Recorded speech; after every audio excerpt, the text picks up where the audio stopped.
Në një fshat të Dibrës, një familje ruante një unaz të artë që besoi të ishte nga periudha osmane. Thuaj se ishte dhurat martese, por me një kusht, nuk duhej ta hiqje kurrë nga gishti, përndryshe do të humbisje gjithçka. Gjyshja e shtëpisë, që e kishte mbajtur për dekada, vdiq në gjumë pa asnjë shenjë sëmundjeje. E bia që e trashëgoi humbi shikimin vetëm 2 javë pasi e vendosi. E treta nuk arriti të martohej kurrë, sepse çdo lidhje që bënte përfundonte me tragjedi. Por vajza më e vogël, Livia, nuk besonte në mallkime. E vendosi unazën në ditëlindjen e saj të 18 të.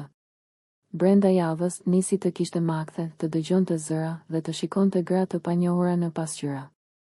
Kur u përpoq ta hiqte, gishti i saj nisi të fryej dhe u nxirros. Unaza nuk dilte.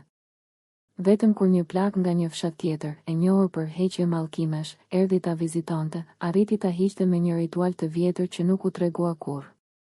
Unaza u fut në një kuti të mbyllur me çelës dhe u gropos në fund të kopshtit.